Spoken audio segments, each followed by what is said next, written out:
16 फरवरी को पूरे देश के अंदर संयुक्त किसान मोर्चा और केंद्रीय जो मजदूर संगठन है उसके आह्वान पे बहुत बड़ी कार्रवाई होने जा रही है। उसी सिलसिले में आज बातचीत के लिए हम आपके सामने प्रस्तुत हुए हैं। हमारे साथ अखिल भारतीय किसान सभा के हरियाणा के महासचिव साथी सुमित, CITU जो मजदूरों का संगठन है उसकी राज्य की अध्यक्ष साथी सुरेखा और साथी संदीप जो खेत मजदूर यूनियन के स्टेट के नेता हैं, उनसे हम कुछ सवालात आज इस हालात में हम करने जा रहे हैं। सबसे पहला सवाल मैं सुमित आपसे करूंगा। अभी 26 जनवरी को गणतंत्र दिवस के मौके पे देश एक बहुत बड़ी विरोध कार्रवाई का और अपने गणतंत्र दिवस को मनाने का एक प्रतीक एक उसमें देखा है उसको, और उसी से अगला आह्वान ये 16 फरवरी का है। मैं आपका पर्चा जब पढ़ रहा था तो उसमें मैंने देखा कि एक सवाल आपकी ओर से सरकार से पूछा गया है और मांग भी है कि किसान मजदूरों की कर्जा मुक्ति हो और उसके साथ ही आप MSP की कानूनी गारंटी मांग रहे हैं। सरकार बार बार ये कह रही है कि इतने सारे संसाधन करोड़ों रुपए कहां से आएंगे, तो इस पे मैं आपकी इस पे टिप्पणी जरूर चाहूंगा। संसाधनों का जहां तक सवाल है, हमारे देश में संसाधनों की कमी नहीं है। सवाल ये कि संसाधनों का इस्तेमाल सरकार किस दिशा में कर रही है। आज पूरे देश के अंदर किसान जो है अनाज पैदा करके लोगों का पेट भरता है, लेकिन समस्या ये है कि उस किसान को उसकी फसल का न्यूनतम मूल्य, अधिकतम नहीं मांग रहा है, न्यूनतम समर्थन मूल्य मिलना चाहिए, इस बात की भी उसको गारंटी सरकार नहीं दे रही है, जिसके चलते किसान लागत जो उसकी आ रही है उससे भी कम मूल्य पे अपनी फसल को बेचने पे मजबूर है। और इसी के चलते आज किसान जो है लगातार घाटे की खेती कर रहा है और घाटे में ही वो खेती करते करते अपना जीवन और दम तोड़ देता है। इसी की वजह से किसान आज कर्जवान है। हम देखें सरकार जो है किसानों की जो हम बार बार कह रहे हैं कर्जा मुक्ति मांग है, हमें कोई जरूरत नहीं पड़ेगी कर्जा मुक्ति करवाने की अगर सरकार हमें न्यूनतम समर्थन मूल्य दे दे। सरकार बार बार कह रही है कि हम तो MSP दे रहे हैं, लेकिन ये किसानों की जो मांग है MSP की उस मांग के अनुरूप नहीं है। किसान मांग कर रहा है लागत का 1.5 गुना दाम, C2 फार्मूला के हिसाब से 100 रुपए लागत है, 150 रुपए दाम। अभी सरकार जो दे रही है वो C2 फार्मूला नहीं है, A2+FL फार्मूला है। इसलिए किसानों की मांग है कि उनको न्यूनतम समर्थन मूल्य गारंटी चाहिए। दूसरा, ये जो बोझ का सवाल आप कह रहे हो, जब सरकार बड़े कारपोरेट घरानों का लाखों करोड़ों रुपए का कर्जा माफ कर सकती है और उससे सरकार को कोई डायरेक्ट बेनिफिट नहीं हो रहा है। अगर सरकार देश में जो 50% आबादी आज खेती के ऊपर निर्भर है उनको MSP जो लागत का 1.5 दाम देगी तो इन लोगों के पास एक निश्चित आमदनी आएगी, उनकी आमदनी बढ़ेगी और इस आमदनी जो बढ़ी हुई आमदनी का इसका इस्तेमाल वो बाजार में चीजों को खरीदने के लिए करेंगे, उससे उद्योग धंधे लगेंगे, उससे रोजगार बढ़ेगा, उससे जो है देश में तरक्की आएगी, खुशहाली आएगी। तो इसको बोझ कहने की बजाय सरकार असल में इस पूरी मांग को ही जो ना खत्म करना चाहती है, न्यूनतम समर्थन मूल्य देने की जो उनकी गारंटी है उससे पीछे हटना चाहती है। तो ये वाजिब मांग है और सरकार चाहे तो दे सकती है। आज केरला के अंदर पूरे देश में नहीं है, लेकिन वहां की सरकार जब किसानों के धान को C2 फार्मूला के हिसाब से खरीद सकती है, पूरे देश में मोदी सरकार क्यों नहीं कर सकती, हरियाणा सरकार क्यों नहीं खरीद सकती? जब एक सेंटर स्टेट की गवर्नमेंट दे रही है तो ये बोझ नहीं है। दूसरी चीज मैं कह रहा हूं, जब सरकार इसको इस तरह से प्रस्तुत करती है, हमारा क्या मानना है, हमारा ये मानना है सरकार किसानों से खरीदे और उस पर लोगों को राशन वितरण प्रणाली के तहत सस्ते दामों पे दे। निश्चित तौर पे जब सरकार इतने लोगों का पेट भरेगी तो कुछ खर्चा आएगा, उसको बोझ के तौर पे नहीं देखना चाहिए। ये सरकार का प्रोपेगेंडा, एक झूठा प्रोपेगेंडा है जिसके तहत सरकार इस मांग को पूरा नहीं करना चाहती और लोगों के साथ विश्वासघात करना चाहती है। सुरेखा जी, मैं आपसे, क्योंकि जिन 3 काले कानूनों के खिलाफ आंदोलन रहा किसानों का, उसमें मजदूरों का बहुत महत्वपूर्ण योगदान था, CITU जैसे संगठन का। उसी समय पे 4 लेबर कोड भी, एक पहले पारित हुआ, 3 उसी समय पे पारित हुए। CITU के बहुत सारे दस्तावेज ये बोलते हैं कि वे मजदूरों की गुलामी का वारंट है। सरकार ये कह रही है कि इससे तो बहुत खुशहाली मजदूरों के लिए आने वाली है। इस पे आपकी कोई टिप्पणी? देखिए, सबसे पहले तो ये जो 4 लेबर कोड लाए गए, असल में केवल ये 4 लेबर कोड नहीं लाए गए, उससे पहले मजदूरों के 29 श्रम कानूनों को खत्म किया गया। उन 29 श्रम कानूनों को हासिल कैसे किया था, जब हम ये देखते हैं तो उसके लिए अंग्रेजों के समय से कोई आज से नहीं, अंग्रेजों के समय से मजदूरों ने लगातार संघर्ष करके, शहादतें देके वो कानून अपने लिए हासिल किए थे। और दुनिया के स्तर पे भी जब हम देखते हैं तो 1886 में शिकागो से एक आंदोलन खड़ा हुआ था 8 घंटे के काम का। और जब हम आजादी की लड़ाई लड़ रहे थे उसी समय पे अपने भारत के मजदूरों ने भी 8 घंटे के काम के लिए संघर्ष किया और उसको हासिल किया था। ऐसे ही अनेक राहतें हैं, चाहे वो न्यूनतम वेतन की बात है, 8 घंटे के काम की बात है, यदि काम हमारा पक्का है तो उसके लिए पक्के रोजगार की बात है, और मालिक अपनी मर्जी से फैक्ट्री को बंद ना कर सके उसके लिए परमिशन की जरूरत की बात है, उनके रजिस्ट्रेशन की बात है वहां पे मजदूरों के। ये तमाम ऐसे मसले थे जिन पे हमने बहुत संघर्ष करके, शहादतें देके वो चीजें हासिल की थी। लेकिन जब ये 4 लेबर कोड अभी सरकार लेके आई है तो इन 4 लेबर कोड के अंदर ऐसे इस तरह से उनको डिजाइन किया गया है कि उसमें से बहुमत मजदूर जो हमारे श्रम कानून है उनसे लगभग बाहर ही हो गया है। वो गलत और ठीक की बात तो जब होगी जब वो किसी तरह से मजदूर पे लागू होंगे। पहले कानून था हमारे देश के अंदर कि जिस भी फैक्ट्री के अंदर 100 से अधिक मजदूर काम करते हैं, यदि मालिक उस फैक्ट्री को लॉकडाउन करना चाहेगा तो उसके लिए पहले उन्हें परमिशन लेनी पड़ेगी।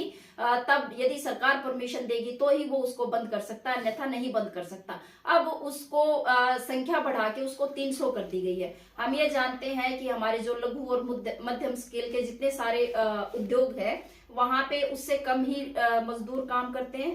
दूसरा, हम ये भी देख रहे हैं कि किसी फैक्ट्री में मजदूर तो हो सकता है कि 1000 काम कर रहे हो, लेकिन वहां पे उनके रजिस्टर में जो रजिस्टर्ड मजदूर होता है वो उसको हमेशा उस संख्या से वो नीचे ही रखते हैं। तो टेक्निकली हम ये कह सकते हैं कि मजदूरों को उससे बाहर कर दिया। दूसरा ये किया गया है कि 8 घंटे का जो कानून था, जैसे मैंने जिक्र किया कि शिकागो के अंदर 1886 में ये बात शुरू हुई थी और उससे चल के आजादी का जब हमारा आंदोलन चल रहा था उस समय हमारे भी देश में ये कानून लागू हुआ था, हमने इसको हासिल किया था लड़के। उसको भी इन लेबर कोड्स के अंदर कहा गया है कि अब काम के घंटे 8 की बजाय 12 होंगे। और यहाँ तक भी उनके अंदर लिख दिया गया है कि यदि मालिक जो है वो मांग करेंगे और सरकार की यदि मंशा होगी तो उसको 14 घंटे तक भी परमिशन दी जा सकती है। हायर एंड फायर का रूल लेके आ गए हैं। तो एक तरीके से जो हमारे लिए हम ये कह सकते हैं कि जो पक्के रोजगार का मसला है वो तमाम चीजें, तमाम बातें इन लेबर कोड के लागू होने से खत्म हो गई हैं। सामाजिक सुरक्षा के भी जितने भी मसले थे वो भी लगभग खत्म हो गए हैं। ज्यादातर मजदूर उससे बाहर हो गए हैं। इसलिए हम इसको बार बार ये कह रहे हैं कि ये उनके लिए बिल्कुल गुलामी के दस्तावेज है ये मजदूरों के लिए। संदीप, आपसे मैं ये जानना चाह रहा हूँ कि जो खेत मजदूर तबका है, बहुमत ये सही है कि उसमें बड़ा हिस्सा दलित आबादी है। आज जो उसकी स्थिति है और सरकार उसको जिस ढंग से प्रस्तुत कर रही है, मैं दोनों चीजें साथ कह रहा हूं, क्योंकि बीजेपी सरकार ने एक लाभार्थियों की श्रेणी पैदा की है जो 100 कार्ड तथा कथित कल्याणकारी योजनाओं के तहत उनको लाभार्थी के रूप में तब्दील कर दिया।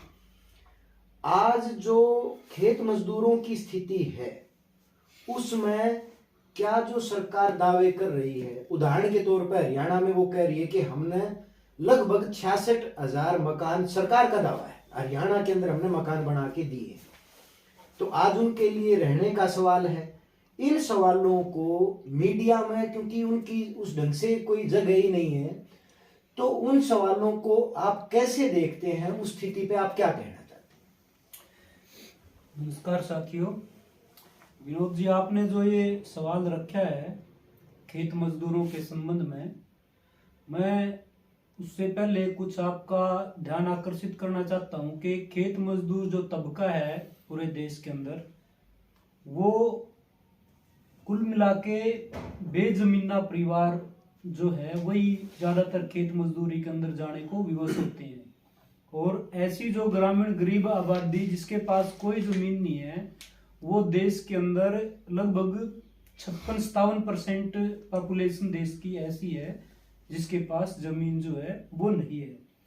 और दूसरी तरफ हम अगर देखें, जो बड़े किसान जिसको हम बोलते हैं और एक सीमांत किसान, छोटा किसान जिसके पास 2 एकड़ 3 एकड़ जमीन है, अगर उसकी जमीन और बड़े किसान की जमीन की हम कंपैरिजन करेंगे तो बड़े किसान के पास जो है वो 45 गुना ज्यादा जमीन है सीमांत किसान से।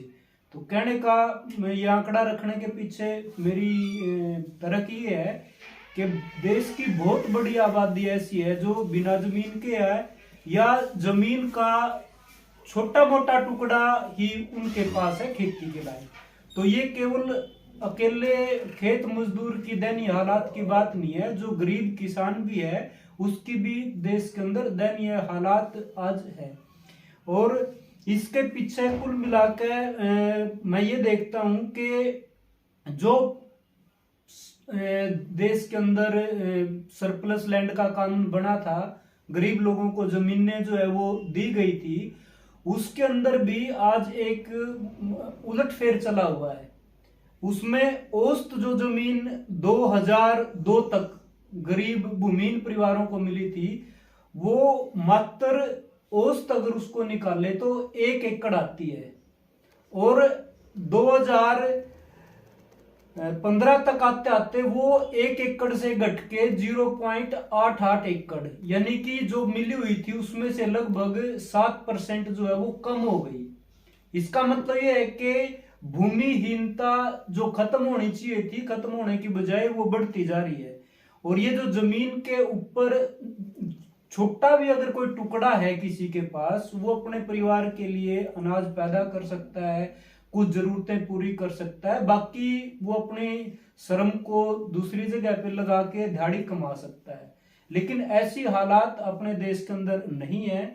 और ये 2011-12 का जो agriculture census socio economic survey हुआ था, उसमें कुल मिला के ये आंकड़े हैं। और इसके साथ साथ एक बात यह है कि भाई जिसके पास जमीन नहीं है उसकी दयनीय हालात क्यों है? क्योंकि सबसे पहले तो उसके लिए घर की समस्या है, जो सवाल आपने भी उठाया है। फूड सिक्योरिटी का उसका एक मसला बना रहता है, मतलब परिवार को क्या खिलाएगा। उसके साथ फिर बीमार हुए तो वो इलाज का प्रबंध किस तरीके से होगा, और इसी के साथ साथ शिक्षा का जो सवाल है वो भी उसके अंदर इंक्लूड मतलब हो जाता है, शामिल हो जाता है। और सरकार जो दावे कर रही है, सरकार का जो सिस्टम अभी आया है, कुल मिला के उसमें डिजिटल माध्यम से या ऑनलाइन माध्यम से सरकार ने लोगों को सेवाएं डिलीवर करने का एक सिस्टम जो है वो बनाया है। और उस सिस्टम में हम देखते हैं कि बहुत सारे लोगों को पहले तो पता ही नहीं था। हरियाणा की अगर हम बात करें, वो फैमिली आईडी में ज्यादातर परिवारों की संयुक्त फैमिली आईडी बन गई, उसकी वजह से इनकम बहुत ज्यादा बढ़ गई, और जिनकी ज्यादा इनकम आ गई तो वो तो वैसे ही सेवाओं के दायरे से बाहर चले गए। और पहले 100 गज के प्लाट वगैरह गांव के अंदर मिलते थे, लेकिन पिछले 10 साल से तो कोई ऐसी स्कीम लोगों के लिए नहीं आई है कि उनको प्लाट मिले हों। और अभी कुछ चर्चा ये चली हुई है कि इतने 1000 मकान बनाए हैं, लेकिन उसके अंदर भी कोई सरकार अपनी ओर से फ्री नहीं दे रही है। वो 30-30 गज के 40 गज के कुछ चर्चा है, जिसमें 1-1.5 लाख रुपए और फ्लैट के लिए 3 लाख रुपए तक की किस्तें जो है वो भरवाएंगे। तो कुल मिलाकर सरकार ने गरीब आबादी को छोड़ दिया है उसके अपने रहमो करम के ऊपर। और जो कुल मिला के एक ऐसी हालात बन गई है कि ना तो खेत के अंदर काम है और ना कहीं उद्योगों के अंदर काम है, और बहुत पिसती हुई एक स्थिति मुझे लगती है खेत मजदूरों की। सरकार की सुविधाओं से कोई ज्यादा लाभ उस तरीके से है नहीं। इसमें एक चीज और जोड़ने की मैं मतलब आपके बीच में रखना चाहता हूं कि महंगाई इतनी ज्यादा बढ़ जाती है, सरकार जो कोई राहत अगर देने का दावा भी करती है तो बाजार के अंदर इतनी ज्यादा महंगाई है, वो राहत नाकाफी साबित हो रही है। जी सुमित भाई, जो लंबे समय से किसान आंदोलन की और मजदूर आंदोलन की भी मांग है, बिजली कर्मचारी भी उस बात को लेकर लड़ रहे हैं। ये बिजली जो विधेयक जो सरकार पास करना चाहती है, वो टेबल भी हो गया पिछले सत्र में, उस पे आपका विरोध क्यों है? आप क्यों बिजली संशोधन जो विधेयक सरकार लेके आई है, आप उसके विरोध में क्यों हैं? असल में इसकी थोड़ी सी बैकग्राउंड को समझना पड़ेगा। ये पूरा जो बिजली का महकमा खड़ा किया गया है, सरकार ने किया, कर्मचारियों ने किया, लोगों ने किया, लोगों ने जमीनें दान दी, ढांचा खड़ा किया गया, वितरण का काम किया गया। इसके पीछे समझ ये थी कि लोगों को सस्ती बिजली मिले, खेती लायक जो बिजली आज सस्ती बिजली है। सरकार अब असल में इस जो सुविधा है एग्रीकल्चर के लिए जो बिजली है या डोमेस्टिक जो बिजली है उसको लोगों से उस सुविधा को छीनना चाहती है। आज किसान को 10 पैसे प्रति यूनिट जो है खेती की बिजली ट्यूबवेल है, वो कोई ऐसी एक्टिविटी करता है, पशुपालन करता है तो उसके लिए डोमेस्टिक रेट लगता है। अब सरकार इस पूरे बिजली के काम को, बिजली बनाने का, बिजली वितरण का सारा काम जो वो अडानी के हवाले करना चाहती है। और उसके तहत ही आप देखोगे आज हरियाणा में ये स्थिति बनी। हरियाणा में को 10 जगह पे धरने चल रहे हैं।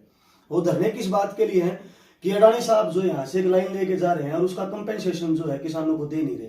इस बात के लिए कि किसान बैठे हैं वहां पे, आपका 1 एकड़ जमीन आपके पास, उसका रेट जो है मार्केट वैल्यू 8 करोड़ 10 करोड़ रुपए है, और वहां पे उस लाइन को लेके जाने के लिए हाई वोल्टेज की जो लाइन है उसको लेके जाने के लिए वहां पे 4 पैरों के खंभे लगाए जा रहे हैं और उसको कलेक्टर रेट पे उसकी जमीन का एक्वायर किया जा रहा है। उसकी वैल्यू कुछ नहीं है, उसको कंपेंसेशन कुछ नहीं है, जबरदस्ती लगाया जा रहा है। ये सब जो है बिजली का निजीकरण के माध्यम से हो रहा है। हमारा बेसिकली विरोध है कि अगर ये बिजली का निजीकरण होता है तो इससे आम जनता को, किसान और मजदूर और कर्मचारी को सब सुविधाएं खत्म हो जाएंगी। सब मीटर स्मार्ट मीटर आएंगे, आपको रिचार्ज कराना पड़ेगा। आपके पास एक पशु है, आपको कमर्शियल मीटर लेना पड़ेगा। आपकी ट्यूबवेल की बिजली है निजी हो जाएगा, नलकूप है जो सब निजी हो जाएगा, प्राइवेट हो जाएगा। और उसका असर भी देखने को मिल रहा है। यूपी के अंदर किसानों ने अपने मीटर्स को उखाड़ के फेंक दिया। तो इसका विरोध हम इसलिए कर रहे हैं कि ये अगर कानून लागू होता है इससे खेती की लागत बढ़ेगी, खेती अवहनीय हो जाएगी। जो सरकार बार बार कह रही है कि हम तो ये कर देंगे, सिंचाई के लिए डीबीटी कर देंगे आपको, हमने सिलेंडर के केस में देख लिया, दूसरी सुविधाओं के मामले में देख लिया, डीबीटी कुछ नहीं है। ये पूरे महकमे का निजीकरण, इसलिए पूरे देश में सभी लोग मिलकर इस कानून का विरोध है।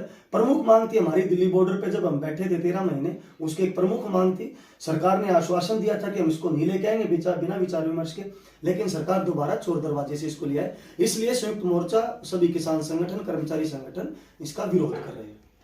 जी सुरेखा, आपसे, क्योंकि हरियाणा में हमने देखा है पिछले 6 महीने में खास तौर पे सड़कों पे महिलाएं, जिनको हम परियोजना वर्कर, जो चाहे स्कूल में खाना बनाती हैं, आंगनवाड़ी हेल्पर वर्कर हैं, और आशा वर्करों का तो बहुत ऐतिहासिक आंदोलन हुआ है। उसके साथ ही हम कह सकते हैं कि सबसे जो वंचित तबका है, जो पूरे ग्रामीण इलाके को साफ रखने की जिम्मेवारी ग्रामीण सफाई कर्मचारी, लंबे आंदोलन है।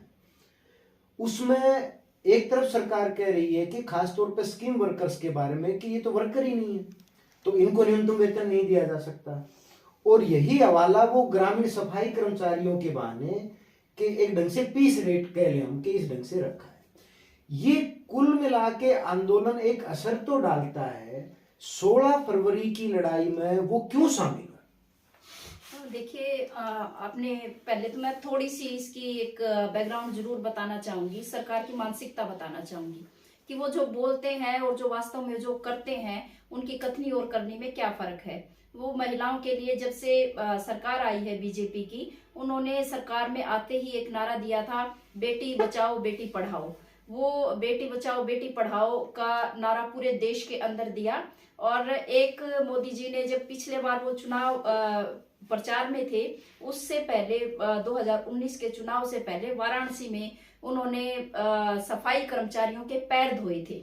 इन दोनों संदर्भों को मैं इस तरह से देखती हूँ कि वो जो बोल तो ये रहे हैं, अभी भी संसद में ये जो बिल लेके आए हैं, महिला आरक्षण बिल, इसको महिला वंदन बिल कह के वो लेके आ गए हैं, नारी वंदन बिल कह के उसको लेके आए हैं, और उसको लागू वाहवाही लूट रहे हैं कि हमने उसको पास कर दिया, लेकिन उसको कहा कि ये प्री सीमन के बाद ये लागू होगा। इसका मतलब उसको अगले 10 साल के लिए ठंडे बस्ते में डाल दिया है कि अगले 10 साल तो वो बिल्कुल लागू नहीं हो सकता है।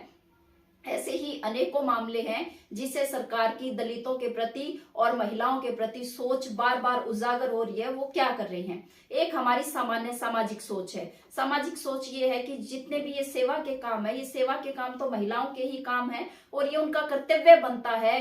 त्याग और जो समर्पण है ये तो महिलाओं का एक गुण है और इसके लिए इस काम का कोई पैसा नहीं होता है कि मानसिकता काम कर रही है। और इन दोनों चीजों को मिला के, और तीसरा जो कॉर्पोरेट्स हैं वो जो सरकार पे ये कम से कम खर्चे में अपने काम करवाने वाली जो एक ये नीति है कि ज्यादा से ज्यादा काम लो, कम से कम पैसा दो। ये तीन मानसिकताएं एक साथ मिलके वो ये तय करवा रही हैं कि जो बेहद बुनियादी बेहद जरूरी काम है हमारे, हम ये कह सकते हैं कि सफाई का काम बेहद जरूरी काम है, उसके बिना हमारा जीवन संभव नहीं है। हम जिस दुनिया में रह रहे हैं ये दुनिया जैसी आज है ये ऐसी संभव नहीं है। और जो ये महिलाएं जो काम कर रही हैं, चाहे ये बीमारियों से बचाने के लिए टीकाकरण का काम है, गर्भवती महिलाओं और की देखभाल का काम है, गर्भवती महिलाओं के और शिशुओं के पोषण का काम है, या स्कूल में जो बच्चे जा रहे हैं उनके पोषण का काम है, ये बेहद महत्वपूर्ण काम है। और ये काम हो रहे हैं तो हमारा जो स्वास्थ्य सूचकांक है,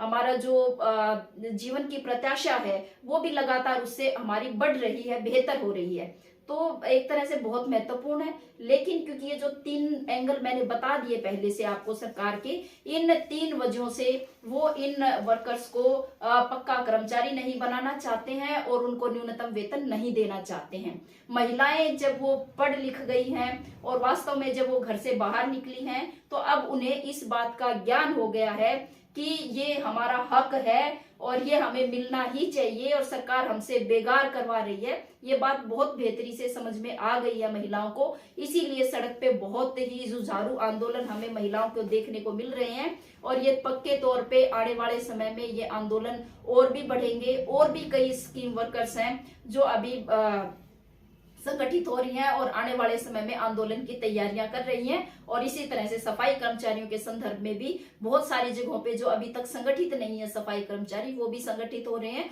और एक बड़ी एकता बना के आने वाले समय में बड़ा मोर्चा भी लगेगा। और क्योंकि इनका शोषण बेहद हो रहा है, लंबे आंदोलन के बाद भी ये जो मांग मान रहे थे उनका समाधान नहीं हुआ है और हम कह सकते हैं कि लंबित है मांगे। और इसीलिए 16 फरवरी को ये तमाम कैटेगरीज आंदोलन कर रही हैं, हड़ताल करके आंदोलन में शामिल रहेंगे। संदीप भाई, एक संदर्भ क्योंकि हम ग्रामीण इलाके में देख रहे हैं कि बार बार बेरोजगारी बहुत बड़े पैमाने पे ग्रामीण इलाकों में बढ़ रही है और उसके अलग अलग पहलू हमारे सामने हैं। और आंकड़े भी ये बता रहे हैं कि हरियाणा जैसे प्रदेश में जहाँ दूध दही का खाना कहते हैं, खेती का संकट है, उस पर हम बात कर चुके। मनरेगा एक बड़ा ऐसा योजना कह लें, एक ऐसा प्रबंधन कह लें जिससे ग्रामीण इलाके में बेरोजगारी के असर को कुछ कम किया जा सकता था।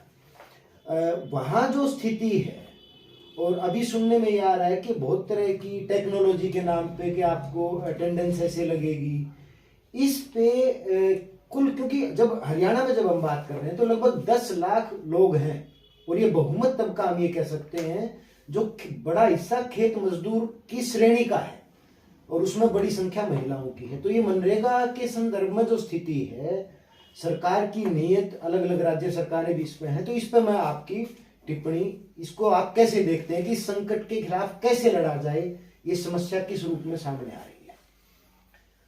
विनोद जी, आपने जो सवाल उठाया है, आज बिल्कुल देश के अंदर यूं कह लो कि ग्रामीण जो आबादी है उसके अंदर बहुत केंद्रीय बिंदु बना हुआ है चर्चा का।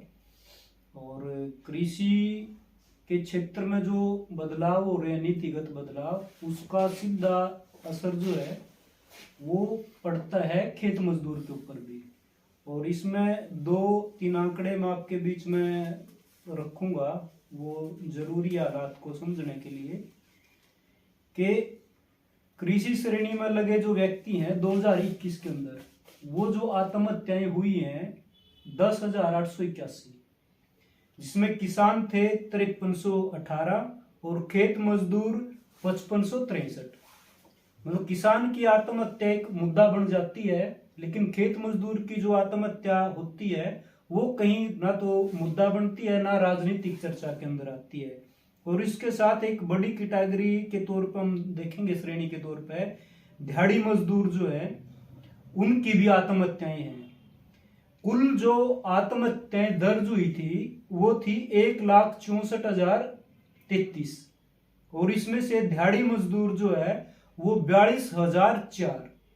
मतलब हमारा ग्रामीण जो इलाका है वो किस तरीके से संकट के अंदर फंसा हुआ है कि जो लोग ये आत्महत्या करने को विवश हैं उसके पीछे बड़ा कारण आर्थिक है, कर्जे की स्थिति है, परिवार को ठीक से नहीं चला पाते, इस बात की व्यवस्था जो है वो साफ नजर आती। और जहां तक आपने सवाल उठाया कि जो मनरेगा है वो जब शुरू हुआ उसने एक राहत का काम जो है वो किया, और ये खास तौर पे कोरोना के अंदर भी जो है वो सिद्ध हुआ। कोरोना के टाइम पे जो काम की जो मांग थी, कुल जो परिवार थे 7,55,00,000 परिवार, उन्होंने कोरोना के टाइम पे काम जो है वो मांगा, और जिसमें कुल जो है 11,19,00,000 मजदूर जो है वो उसके अंदर काम हासिल करने में कामयाब हुए थे। और कोरोना के बाद ये संख्या फिर कम हो रही है। 7.2 करोड़ परिवार जो है 2021 और 22 में उन्होंने काम मांगा, और कुल मजदूर जो है 10,55,000 उनको काम जो मिला। और इस तरीके से 358.76 करोड़ कार्य दिवस वो ग्रामीण इलाके के अंदर एक तरीके से सृजित हुए।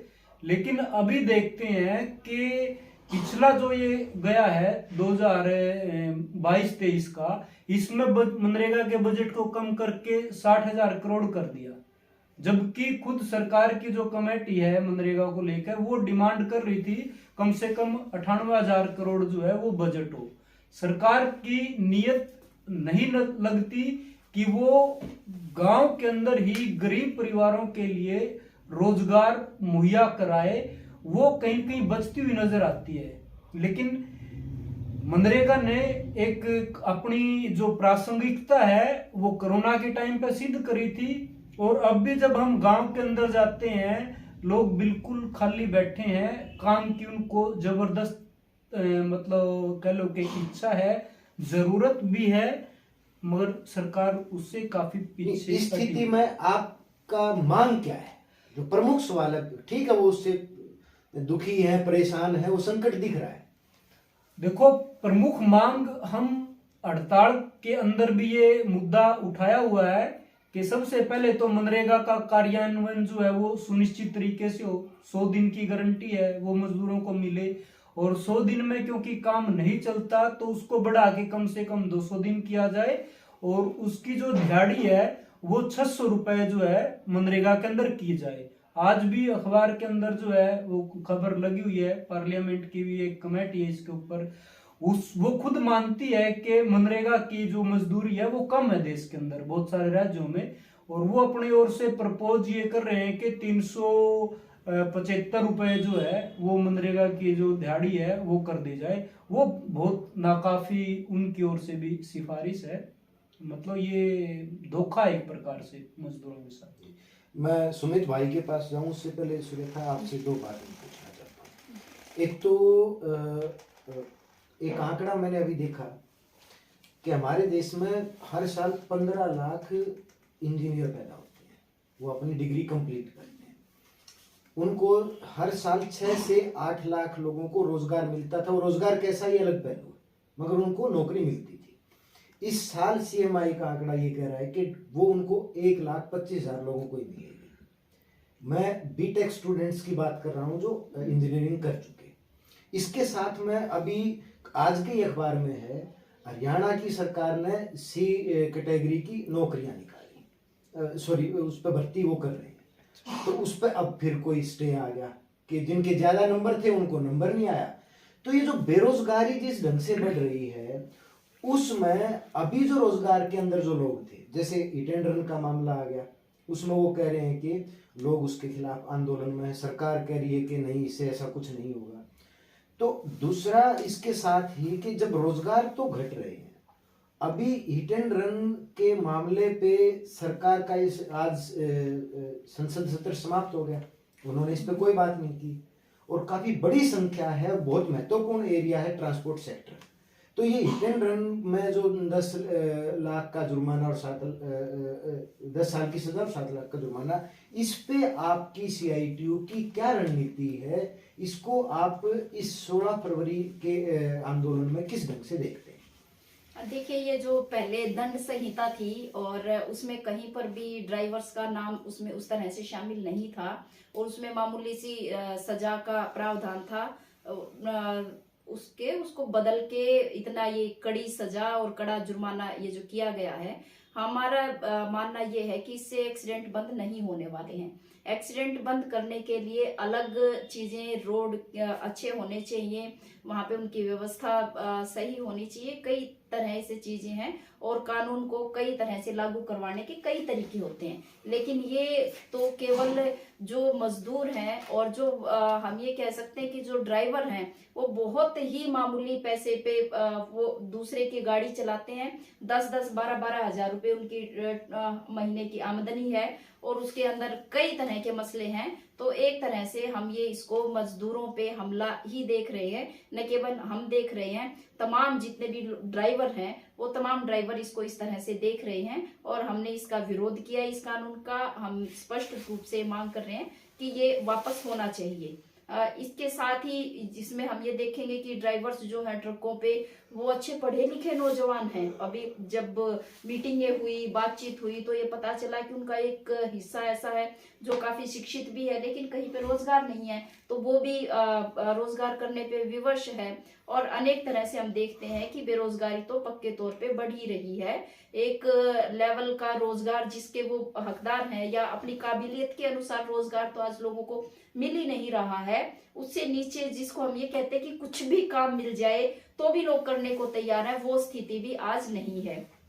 उसको जानबूझ कर बनाए रखने का भी एक इसके अंदर मसला है। जब हम ये सोच रहे हैं, हम ये देख रहे हैं कि लगातार हमारे देश के अंदर बेरोजगारी बढ़ रही है और उसी समय पे लेबर कोड्स आ रहे हैं। पहले हमने 8 घंटे का कानून लड़के हासिल किया था, अब उसको जो है बदला जा रहा है कि 12 घंटे की शिफ्ट हो सकती है। यदि काम के घंटे को 8 से घटा के 6 घंटे कर दिया जाए तो क्या हम ये 25% तो जॉब्स और नई वैसे ही क्रिएट हो सकती हैं। लेकिन नई नौकरियां सरकार को नहीं बनानी है। वो इसलिए नहीं बनानी है ताकि पूंजीपतियों का मुनाफा सुरक्षित रहे और पूंजीपतियों के लिए एक बेरोजगारों की रिजर्व फौज हमेशा तैयार रहे, ताकि जब मौजूदा जहाँ पे अब आंदोलन चल रहे हैं, उद्योग है जहाँ पे कार्यरत है मजदूर पहले से, यदि वो संगठित होते हैं, वो बेहतर जीवन की मांग करते हैं, तो हायर एंड फायर का जो ये रूल लेके आए हैं उनको पहले वालों को बाहर फेंक के नए लोगों को वहां पे भर्ती करवा के पहले से भी कम मजदूरी पे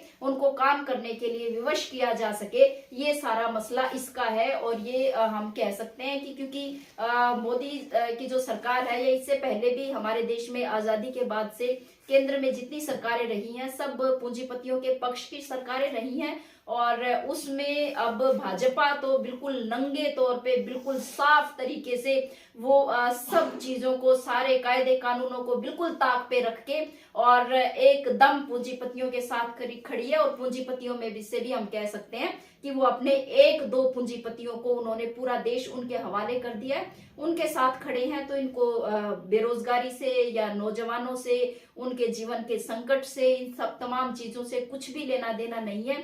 किसी भी तरह से पूंजीपतियों का मुनाफा बढ़ना ही चाहिए, ये मकसद है। और मोदी जी हैं वो कठपुतली हैं, अडानी अंबानी जैसे जो पूंजीपति हैं उनके वो जैसी नीतियां इस देश के अंदर लागू करवाना चाहते हैं, नीतियां वही लागू हो रही हैं। और इसी लिए हम ये कह सकते हैं वो बोलते कुछ भी हो, काम कुछ भी जुबान से कह रहे हो, लेकिन जो काम वो कर रहे हैं वो काम खुले तौर पे पूंजीपतियों के पक्ष में कर रहे हैं। ये हमने किसान आंदोलन के अंदर भी देखा था। वो जो 3 कानून थे वो भी इसीलिए थे कि पूंजीपतियों का मुनाफा किस तरह से बढ़ाया जाए। और भी कई जगह से वो ये सोच रहे हैं कि ये मुनाफा जो है ये किस तरह से बढ़े। और ये अंतिम बात इस सवाल के जवाब में मैं ये कहना चाहती हूँ कि आज पूरी दुनिया की जो अर्थव्यवस्थाएं हैं वो मंदी की मार झेल रही है 2008 के बाद से। और एक तरह से हम तो पीछे से जो अर्थशास्त्री हैं वो ये विश्लेषण करके ये बता रहे हैं कि 1929 से पहले जैसी गति थी अर्थव्यवस्थाओं के अंदर जब विकसित हो रहा था पूंजीवाद, वो 1929 की महामंदी के बाद से वो रफ्तार कभी किसी अर्थव्यवस्था ने पकड़ी ही नहीं। और 2008 के बाद तो वो मंदी से उभर ही नहीं पा रहे हैं। ज्यादातर जगहों पे ये संकट चल रहा है, लेकिन हम इस पूरे विश्वास नहीं इस बात के लिए कि लोग खड़े होंगे, वो लड़ेंगे और ये जो पूंजीपतियों की सरकार इनको जवाब भी देंगे। सुमित भाई, मैं आपसे कल ही देश की सरकार ने 3 भारत रत्न घोषित किए हैं। निश्चित तौर पर डॉक्टर स्वामीनाथन चौधरी चरण सिंह जो देश के प्रधानमंत्री भी रहे, किसान नेता भी हैं, उनकी एक पहचान भी है किसानी में। तो क्या ये जो किसानों में नाराजगी है उसको सहलाने की, उसको कम करने की कोशिश है? क्या इससे किसान आंदोलन प्रभावित होगा? उसका कुछ कमजोरी देखते हैं आप? इसको, इस पूरे मसले को कैसे देखते हैं? जो आप कह रहे हो वही है, सहलाने की कोशिश। और क्या है, मैंने शुरू में भी कहा था कि कृषि संकट है, खेती के अंदर काफी भयानक संकट है। आंदोलन जारी है और अब से नहीं है, 2014 में जब ये पहली बार बीजेपी की सरकार आई तब से जारी है। पहले ये भूमि अधिग्रहण का कानून लाए, फिर मंदसौर के अंदर इन्होंने किसानों को मारा, उसके बाद अलग अलग जगह पे एमएसपी, कर्जा मुक्ति, तमाम मांगों को लेकर आंदोलन जारी है। 13 महीने हम बॉर्डर पे बैठे रहे, उन मुद्दों का समाधान नहीं करना है इनको, उन पे बात भी नहीं करनी है। लेकिन जो प्रतीक है हमारे, एक तरह से जैसे स्वामीनाथन आयोग की खुद की सिफारिश है लागत का 1.5 गुना दाम की, उसको पूरा नहीं करेंगे। चौधरी चरण सिंह तो ये कहते थे किसान की 2 नजर होनी चाहिए, एक नजर खेत पे होनी चाहिए, एक दिल्ली पे होनी चाहिए, ताकि दिल्ली के अंदर जो लोग बैठे हैं, जो बदतमीजी बदसलूकी करते हैं किसानों के साथ, मजदूरों के साथ, उनको सीधा किया जा सके। उस पे ये नहीं बोलेंगे, लेकिन उसके नाम पे किसानी करने वाला जो वर्ग है उसको अपने साथ जोड़ना चाहते हैं, ताकि उस आक्रोश को दबाया जा सके, आक्रोश को फूटने न दिया जाए। जयंत चौधरी भूल गए होंगे इस बात को, हम तो नहीं भूले। किसान आंदोलन नहीं भूला, जिस तरह का व्यवहार उन्होंने किसान आंदोलन में किया।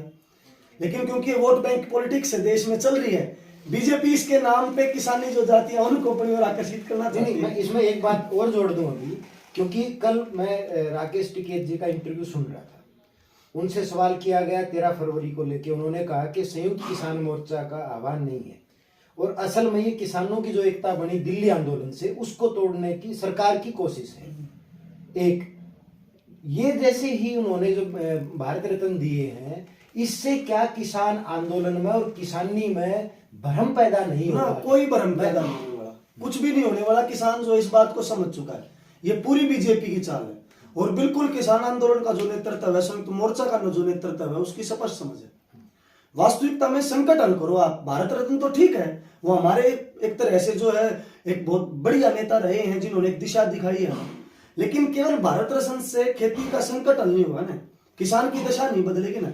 वो ठीक है, वो अपनी जगह है पे, लेकिन इससे बिल्कुल कोई भ्रम नहीं है किसानों में। किसान आंदोलन जो का तो खड़ा है और जब तक सरकार इन मुद्दों का समाधान नहीं करेगी वो ऐसे ही चलता रहेगा और चलेगा नहीं, इससे भी ज्यादा तेज होगा, आगे बढ़ेगा। ये केवल एक भटकाव पैदा करने की बीजेपी कोशिश कर रही है। किसानी वर्ग को, खेती करने वाली जो जाति है उनको अपनी तौर आकर्षित करना चाहते हैं, लेकिन जब तक उनके मुद्दों का समाधान नहीं होगा तो ये ऐसे ही जारी रहेगा। यही सवाल मैं सुरेखा आपसे भी करना चाह रहा हूँ, क्योंकि कल ही पीवी नरसिम्हा राव को भी दिया गया है और अखबारों में दुबई जबान में कुछ लोगों ने कहा है, और ये मैं इसलिए भी कह रहा हूँ कि जब भी अभी जो संसद सत्र समाप्त हो रहा था तो डॉक्टर मनमोहन की बहुत बुरी प्रशंसा मोदी जी ने की। अब जो कल उनको दिया गया है, कुछ अखबार ये लिख रहे हैं कि जिस समय बाबरी मस्जिद ढही थी प्रधानमंत्री यही थे, और जो बीजेपी कांग्रेस में लड़ाई रहती है कि नव उदारवाद की नीतियां, निजीकरण की नीतियां, ठेका प्रथा, ये सारी चीजें मतलब हमसे चुरा ली। तो ये पीवी नरसिम्हा राव का जो उनको भारत रत्न दिया गया है, प्रधानमंत्री थे, ठीक है, उनके लिए सम्मान है, तो क्या वो अपने राम मंदिर का जो उन्होंने खास तरह की धार्मिक उन्माद कह ले या एक खास धर्म को ओढ़ के आगे राजनीति जो करना चाह रहे हैं, क्या उसको आगे बढ़ाने की कोशिश है? नहीं, उसकी कोशिश मुझे नहीं लग रही, मुझे उससे अलग लग रही है। और अलग वो इस तरह से लग रही है, जो आपने 2 बातें कही कि एक तो नव उदारीकरण की नीतियां जब शुरू हुई थी तो वो पीवी नरसिम्हा राव की सरकार में शुरू हुई थी, और हम ये कह सकते हैं कि पूंजी, इस देश के पूंजीपतियों के लिए तो वो एक टर्निंग पॉइंट था। उसके बाद से जिस तरीके से विकास हुआ है पूंजीवाद का, तो मैं ये भारत रत्न पे ये जरूर कहना चाहूंगी कि ये शायद ये तो बीजेपी ने ठीक सिलेक्शन किया है कि इस तरह से उनकी नजर में पूंजीपतियों के हिसाब से वो उनके सही कैंडिडेट बनते थे। और ये लेकिन चुनाव के वक्त में याद आए, चुनाव से पहले उनको याद नहीं आए। ये तो एक मतलब बात इस वक्त में है। और धर्म का तो मतलब क्या चला, वो तो बिल्कुल हम ये हमारे सामने ही आ गया स्पष्ट तौर पे कि प्रधानमंत्री जी एक राजनेता के तौर पे और प्रधानमंत्री के तौर पे कम दिखाई देते हैं, एक जो है पंडित और पंडित पुजारी की तरह से वो ज्यादा दिखाई दे रही है आजकल। वो उनका आचरण वैसा सा है, तो उसमें तो कोई पर्दा रहा नहीं है। वो सब तरीके से हर तरह से जो जिस वक्त में आडवाणी ने ये कहा था कि ये हमारी भूल थी ये उदास दिन था। और अटल बिहारी वाजपेयी ने भी कहा था उस वक्त में तो कि ये दुर्भाग्यपूर्ण है बाबरी मस्जिद का गिराया जाना, और ये आक्रोश में हो गया था या ऐसी। अब उनको ये बिल्कुल मतलब वो कहते हुए शर्मा नहीं रहे कि ये हमारी पूर्व नियोजित वो था, और वो कार सेवकों को जो सम्मानित करने का, और जो अपराधी थे एक तरह से आज उनको सम्मानित करने वाला ये सारा तो सब कुछ चल ही रहा है और पूरी जनता इसको देख रही है। लेकिन इसमें एक बात मैं ये कहना चाहती हूँ कि ये जो स्वामीनाथन जी को ये जो इन्होंने ये भारत रत्न दिया है, असल में वो तो किसानों की को कर्जे से बाहर लेके आना चाहते थे, उनकी दशा और दिशा सुधारना चाहते थे। उस संदर्भ में ये बिल्कुल उनके, हम ये कह सकते हैं कि उनके विचार के विपरीत बात है ये। स्वामीनाथन तो उनके गले की हड्डी है, और इसी तरह से चौधरी चरण सिंह भी बीजेपी के गले की हड्डी है असल के अंदर, तो जिसको वो ना खा सकते, वो ना निगल सकते हैं। और उनको जो उनके बच्चे हैं शायद वो उनको ये सोच रहे हैं कि इनको बरगलाया जा सकता है। अब उनके पूर्वजों की अपने वो क्या वो लगाते हैं अपना मोल, क्या उनके लिए वो जयंत चौधरी के लिए एक भारत रत्न ही चौधरी चरण सिंह का मतलब मूल्य है क्या? हमारे लिए वो मूल्य नहीं है। हम ये समझते हैं कि वो किसानों के और बिल्कुल जो मेहनत कश लोग हैं उनके लिए लड़के और उनको मुक्ति का उनका सपना था, उस सपने के विपरीत ये सरकार चल रही है। तो वो अपना केवल कोरी हम ये कह सकते हैं राजनीति के लिए, अपने वोट बैंक के लिए वो ये काम कर रहे हैं, और पूरी जनता इस बात को समझ रही है। उन्होंने हर चीज का इस्तेमाल अपनी राजनीति के लिए किया है, और वो इसको भारत रत्न को भी बिल्कुल राजनीतिक इस्तेमाल कर रहे हैं इस समय का दबाव है। मैं आखिरी एक अपने तीनों साथियों से, ये जो 16 फरवरी का ग्रामीण बंद है, किसान इसमें किसान सभा, किसान संगठनों की हिस्सेदारी के बारे में आपका कोई कंक्लूडिंग रिमार्क? एक तो ये ऐतिहासिक है, फर्स्ट टाइम हो रहा है पूरे देश में किसान और मजदूर इकट्ठा होकर, कर्मचारी संगठन सब इकट्ठा होकर लड़ाई लड़ रहे हैं। किसानों ने यह तय किया है कि ग्रामीण बंद करेंगे। खेती की जो उनकी कृषि के सहायक जो गतिविधियां उनको पूर्ण तौर पे वो लागू करेंगे नहीं। सुबह 6 से लेकर 4 बजे तक गांव के अंदर रहेंगे, जो भी काम उनके वो नहीं करेंगे। दुकान वालों से अपील की जाएगी, आम लोगों से अपील की जाएगी शहर में ना जाए, खरीदारी ना करें उस दिन। और उसके बाद ये करते हुए जो है बड़े पैमाने पे रोष कार्रवाइयां करेंगे। तो प्रमुख तौर पे किसान संगठन तो इसको इस तरह से लागू करेंगे। उस दिन जो भी गतिविधियां वो उसमें शामिल नहीं होंगे और आक्रोश प्रदर्शन करेंगे। संदीप, क्योंकि ये बात मैं खेत मजदूरों के संदर्भ में इसलिए कह रहा हूँ कि सबसे कम पढ़ा लिखा तबका है, बहुत असंगठित है, उसके पास वो भाषा भी नहीं है। तो खेत मजदूर यूनियन 16 तारीख के आंदोलन में अपनी हाजिरी, अपनी हिस्सेदारी, अपने तबकों को कैसे संगठित करेगी? Concluding remark. विनोद जी, सबसे पहले तो चुनौती यही है कि जो खेत मजदूर है उसके बीच में हड़ताल का संदेश लेके जाना। और जहां जहां भी हम गए हैं स्वागत किया है मजदूरों ने इस बात का, और महसूस किया है कि जो सरकार ने वादे किए थे उनके विपरीत सरकार का आचरण है। और जो हक अधिकार, मतलब वो अपने आप को इस रूप में भी देखते हैं कि आजादी के इतने साल बाद भी हमारे पास छोटा सा जमीन का टुकड़ा भी नहीं है, या हम इलाज भी अपना नहीं करवा सकते, अपने बच्चों को ठीक से पढ़ा नहीं सकते। तो उनके लिए इस तरीके की जो एकजुटता की कार्रवाई है वो बहुत बड़ा एक अवसर है, एक मौका है, जिसमें आके अपने हक अधिकार की बात जो है दूसरे वर्गों के साथ मिलके वो उठा सकते हैं। ऐसा एक अवसर मिलना वो बेहद जरूरी एक चीज उनको लगती है, और वो आएंगे बढ़ चढ़ के हिस्सा जो है लेंगे। सुरेखा जी, क्योंकि CITU के तहत बहुत सारी श्रेणियां संगठित हैं, तो उस दिन की कौन कौन हिस्से हड़ताल में रहेंगी, उस पर आपका बात और कंक्लूडिंग रिमार्क थोड़ा जल्दी। हाँ जी बिल्कुल, 1 मिनट में। एक तो हमारी बहुत सारी यूनियनें हैं, ठीक बात है। परियोजना वर्कर्स की हमारी यूनियनें हैं, भवन निर्माण की, हमारी ग्रामीण सफाई कर्मचारियों की, औद्योगिक मजदूर, मनरेगा के मजदूर, तमाम जो कैटेगरीज हैं, चौकीदार, वन मजदूर, वो और तमाम जो है कर्मचारी संगठन सब मिलके 16 तारीख को ये हड़ताल करेंगे। हड़ताल ऐतिहासिक है, वो इसलिए ऐतिहासिक है ये हड़ताल और ये हमारी विरोध कार्रवाई कि इससे पहले भी हड़तालें तो मजदूरों ने काफी की हैं, राष्ट्रव्यापी हड़तालें भी की हैं, आम हड़ताल भी की है, लेकिन वो हड़तालें मजदूरों की संयुक्त हड़तालें होती थी।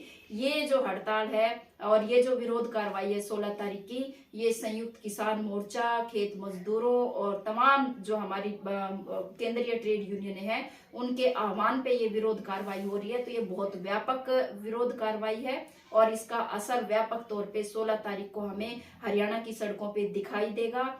सब लोग बढ़ चढ़ के इसके अंदर हिस्सेदारी करेंगे और सरकार को एक जरूर संदेश देंगे कि वो जो भी किसी भी तरीके से हमारे मजदूरों के, मेहनतकश लोगों के मुद्दों को जो वो पीछे धकेलना चाहते हैं, चाहे वो राम मंदिर की राजनीति हो या किसी भी तरह से जो असल में जनता के मुद्दे नहीं हैं, उन मुद्दों को सामने रख के मेहनतकश आवाम के, महंगाई के, बेरोजगारी के और ये तमाम तरह के मसलों को पीछे धकेलना चाहते हैं, वो नहीं कर पाएंगे। ये सब मुद्दे फोकस होके 16 तारीख को सामने आएंगे और ये आंदोलन आगे भी हमारा जारी रहेगा।